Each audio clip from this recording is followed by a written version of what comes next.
the markets in general.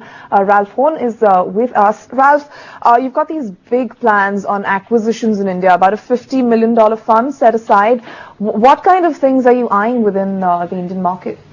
The fund that we've set aside is not only for India, actually, it's exploring opportunities globally. Currently, we have a product set of around 6 products providing trading, settlement, risk, analytics type solutions into the market. I think we'd like to expand our presence perhaps more into the mature markets. We've already done acquisitions in London and New York. I think we're eyeing other opportunities there in addition to India. And in terms of target sector, I think we'd like to move more into the AMC sector in terms of the provision of software products and solutions into that sector, maybe more into risk, maybe more into analytics, and specifics such as client reporting still very interesting to us. Have you initiated conversations in those lines with anyone within India? Yes, I think we have actually, both again India and externally. At any one point in time, we probably talk into between 5 and 10 opportunities, but you know it can be a long courtship sometimes, and sometimes you don't actually ever get to the altar. So we keep these conversations going for sure. Ralph, what's your general view on markets and different asset classes for this year? I mean, the start has not been great for a market like India for sure, emerging markets in general, and people are wondering if it's the Western world that will see more money flow in, or whether it's commodities which will continue to do well. What's the general sense in the year 2011?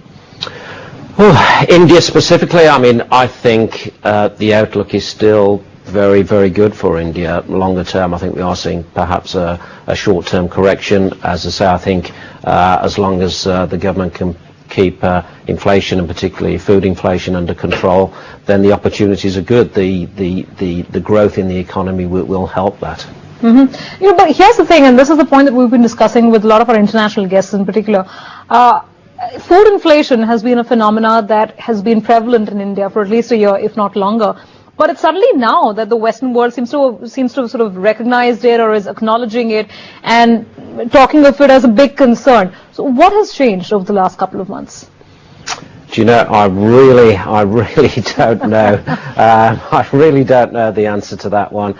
I think, you know, there are spotlights on certain markets, and Latin America is a huge growth market.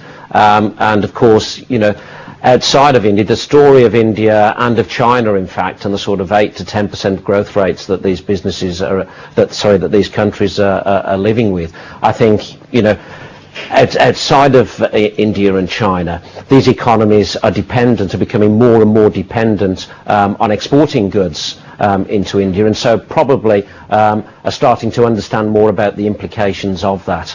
So aside from inflation, of course, the big event coming up here is the budget. What's your expectation there? What do you think that can do for or against the economy and the markets? Well, you know, again, I think probably one of the prime factors is to keep inflation under control. I think that's probably the key factor, actually. We'd like to see some continued stimulus going forwards. And probably, you know, we're a provider of trading, settlement and risk solutions into the marketplace. So we look for opportunities in that space, and certainly increased governance, increased focus on risk is all good for the sort of solutions we provide. Do you think, I mean, when you look at business here in India, just to sort of sum it up, what are the key challenges you see ahead? What are the key opportunities? And also, the end of last year was a bit unfortunate because we had these series of regulatory issues come up, and, you know, talk of scams, etc., in the capital market. Is that at all a concern when you look at India as a market in which you're doing business? Not massively, I don't think. I think probably for us as a business, we're growing, looking to increase our workforce by about 25%, and probably 80 to 85 of that 25% will actually be in India.